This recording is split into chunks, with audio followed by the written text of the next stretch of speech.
Hey y'all, welcome back to the channel. Picture this. It's 3 a.m., your house is dead quiet, and then asterisk creak asterisk footsteps echo down the hallway. You check, heart pounding, but nobody's there, and the air's colder than a Wisconsin winter.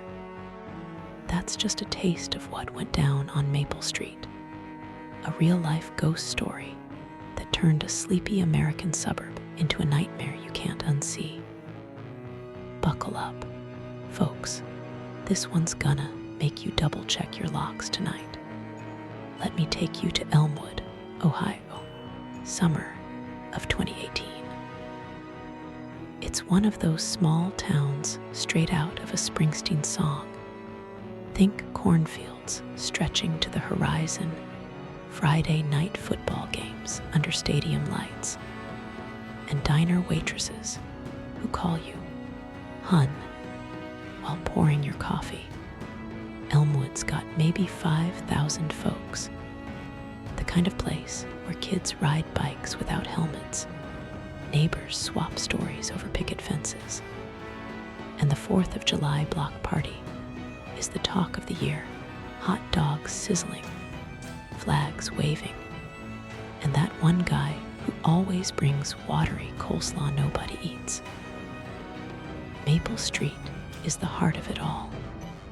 A row of charming houses with wraparound porches, creaky swings, and lawns mowed to perfection. Enter the Harlan family, your classic American dream chasers.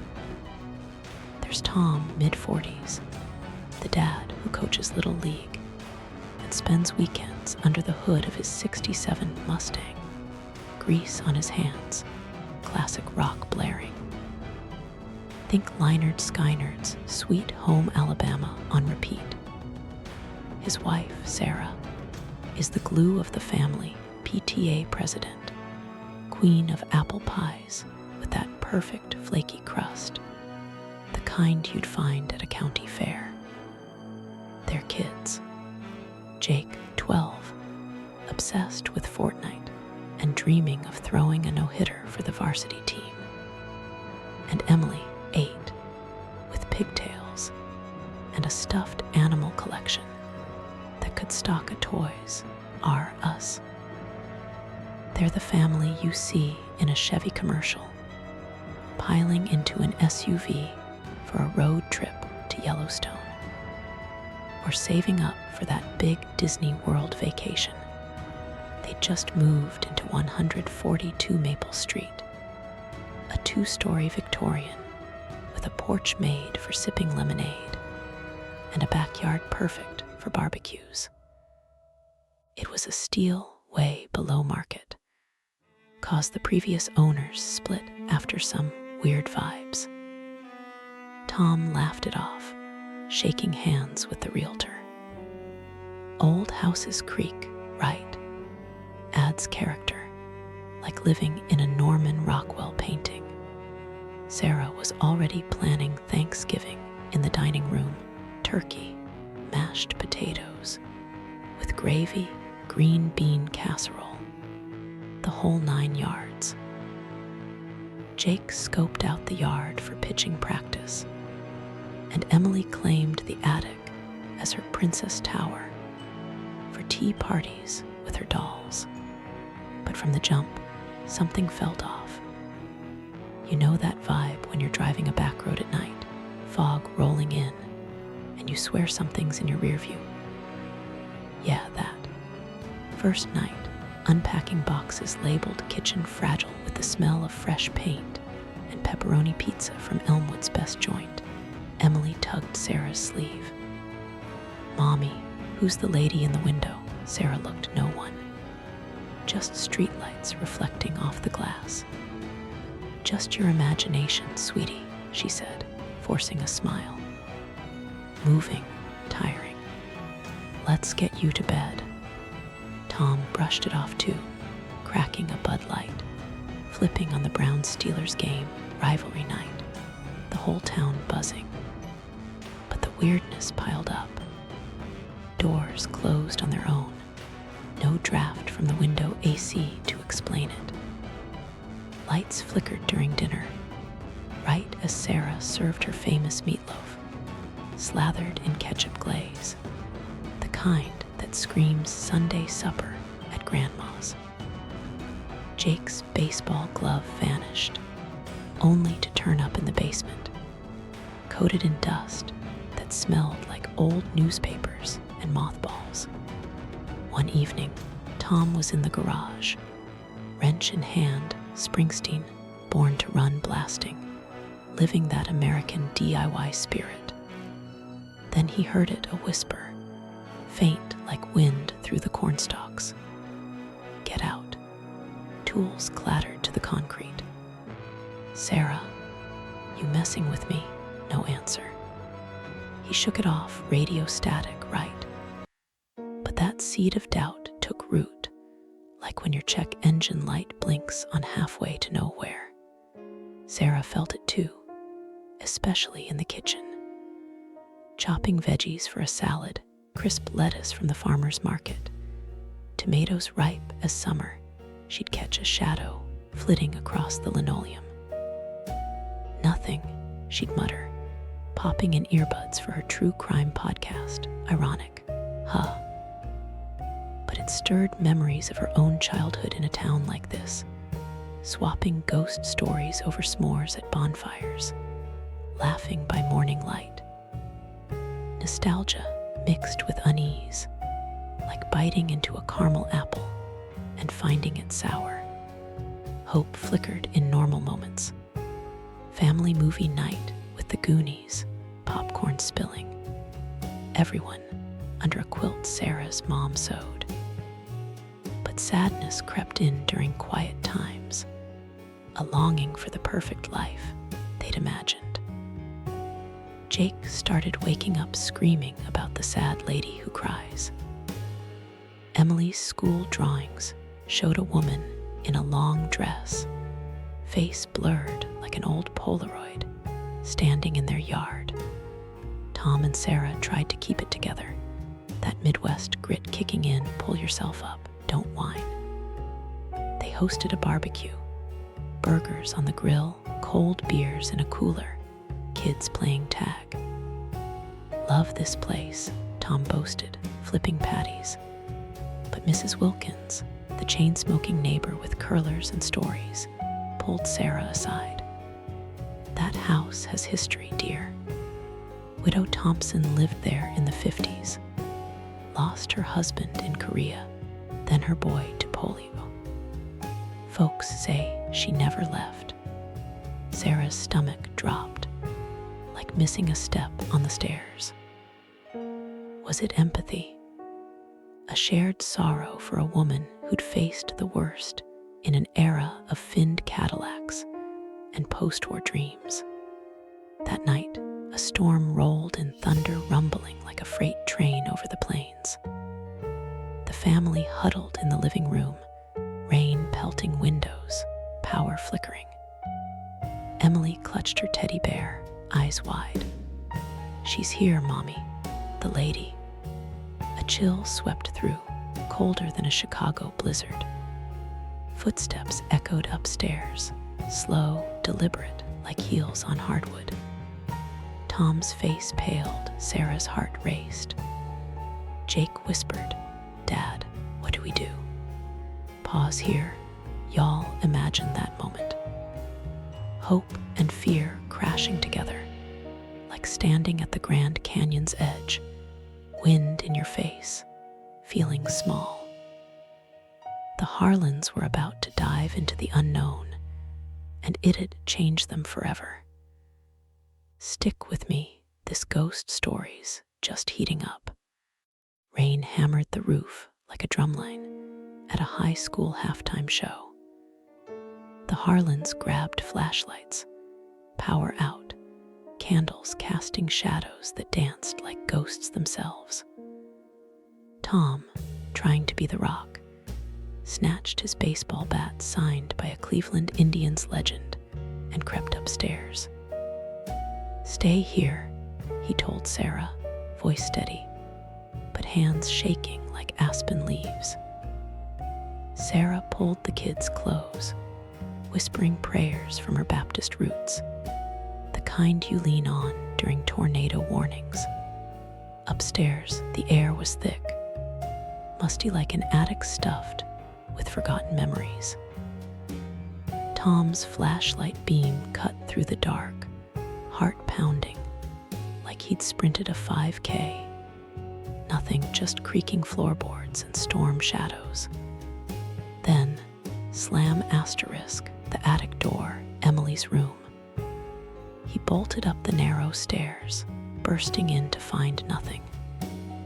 Toys scattered, bed unmade, but empty. Relief hit, tinged with doubt. Just the wind, he muttered, but he knew better. It's that American optimism, like betting on your team despite a losing streak. Downstairs, Sarah lit Yankee candles, apple cider scent, trying for cozy. Emily sobbed. She wants her baby back. The lady's sad. Jake hugged his sister, acting tough, but eyes wide. They piled into the master bedroom that night, like hunkering down in the basement during a storm warning, blankets and all. Morning brought sunshine, a promise of better days. Tom, in full dad mode, think John Wayne with a toolbox, headed to the library. A brick building with flags out front and flyers for bake sales. He dug into archives, newspapers yellowed like old love letters. There it was, Eleanor Thompson, 1954. Husband killed in Korea. Son Billy lost to polio at 5. She never recovered, wandering her house, calling for him, until she passed in that attic, heartbroken. Tom's chest tightened. He knew loss.